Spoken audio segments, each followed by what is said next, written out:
Hello students, welcome to our YouTube channel Easy Score Maths. Okay.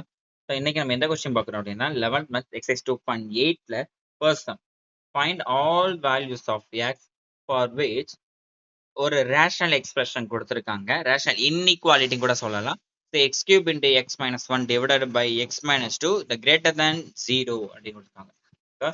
So நான் கொடுத்ததுல ஒவ்வொன்றுக்கும் நான் ஈக்குவல் டு 0 நான் கொடுத்து நம்பர் லைன் கொண்டு வர போறேன்.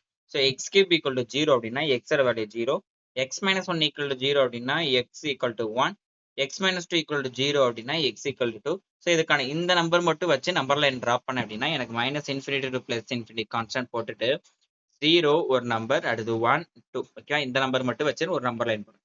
ஸோ இதுக்கான டேபிள் இப்ப இந்த சம்னா எப்படி அப்படின்னா, இதுக்கு முன்னாடி நம்ம எக்ஸசைஸ் 2.5ல ஒரு இன்இக்வாலிட்டி சால்வ், அங்க வந்து குவாட்ரடிக்கா ஒரு இன்இக்வாலிட்டி சால்வ் பண்ணி போட்டுப்போம். டேபிள் கொடுத்து அது இன்டர்வல் கொடுத்து, இங்க த சேம் திங் இங்க என்ன ரேஷனல் எக்ஸ்பிரஷனை கொடுத்துருக்கான். ஓகேவா? ஸோ ஃபர்ஸ்ட் என்னன்னா இன்டர்வல் எக்ஸ் கியூப், அதுக்கடுத்து எக்ஸ் மைனஸ் 1, அதுக்கடுத்து இது ரெண்டையும் மல்டிப்ளை பண்ணது x cube into x minus 1, அதுக்கடுத்து எக்ஸ் மைனஸ் 2 தனியா, அதுக்கடுத்து இந்த ரெண்டு x cube x minus 1 divided by இந்த எக்ஸ் மைனஸ் 2 அது இங்க வருது. ஓகேவா?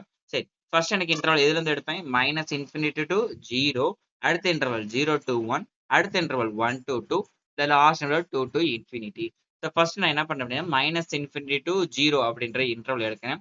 இதுக்கு இடையில இருக்க ஏதாவது ஒரு நம்பர் நான் எனக்கு என்ன எடுக்கிறேன், மைனஸ்ல தான் வரும். அப்படிதானே? இப்போ நான் மைனஸ் 1 எடுத்தேன் அப்படின்னா கியூப் பண்ணும்போது எனக்கு மைனஸ்ல தான் வரும். மைனஸ் 1 போடும் மைனஸ் தான் வரும். இங்க நான் பண்ண இங்க என்ன அப்படின்னா இது ரெண்டு நான் மல்டிப்ளை பண்ணுவேன்.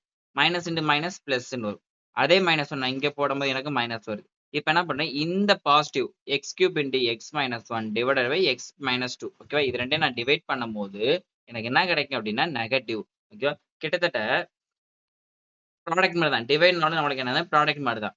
ஸோ பிளஸ் டிவைடட் பை மைனஸ்னாலும் பிளஸ் இன்ட்டு மைனஸ்னாலும் என்ன மைனஸ் தான். ஓகேவா? டிவைட் பண்றாலும் ப்ராடக்ட் பண்றதுக்கு நம்ம சேம் ஆன்சர் தான் வரும். ஸோ நெகட்டிவ் வரும். ஓகேவா? ஸோ நெக்ஸ்ட் இன்ட்ரோல் என்ன எடுக்கிறேன்னா 0 டு 1 எடுக்கிறேன். ஸோ 0 டு 1 நடுவில் ஏதோ ஒரு பாயிண்ட் 0.5 எடுக்கிறேன். ஸோ இங்க எனக்கு பாசிட்டிவ் தான் வரும். எக்ஸ் கியூப் பண்ணும்போது இங்க 1 விட கம்மியாடுறதுனால கண்டிப்பா நெகட்டிவ்ல தான் வரும். ஸோ இது ரெண்டையும் நான் ப்ராடக்ட் பண்ணும்போது பிளஸ் இன்ட்டு மைனஸ் மைனஸ். ஓகேவா? நெக்ஸ்ட் எக்ஸ் மைனஸ் 2 அதே 0.5 கொடுக்கும்போது நெகட்டிவ். ஓகேவா? So minus divided by minus கொடுக்கும்போது என்ன கிடைக்கும்? பாசிட்டிவ் கிடைக்கும். ஓகேவா?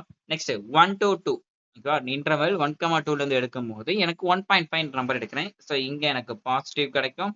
இங்க எனக்கு 1.5 1 விட அதிகமான அப்ப பாசிட்டிவ் கிடைக்கும். இது ரெண்டையும் நான் மல்டிப்ளை பண்ணும்போது எனக்கு பிளஸ் தான் கிடைக்கும். பிளஸ் இன்ட்டு பிளஸ் எனக்கு பிளஸ் கிடைக்கும். ஓகேவா?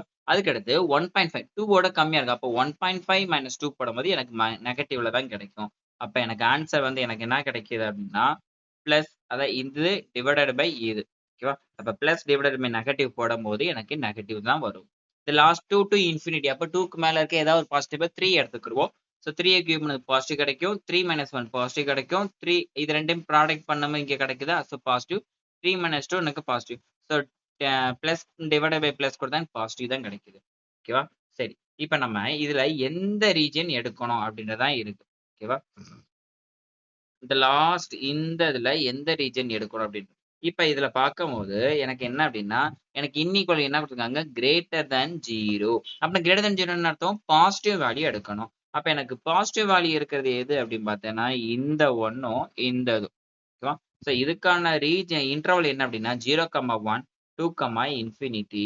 அப்ப the given inequality is greater than 0ன்றனால எனக்கு சொல்யூஷன் என்னன்னா 0,1 2, இன்ஃபினிட்டி தான் ஆன்சரா இருக்கும். ஓகேவா? தேங்க்யூ.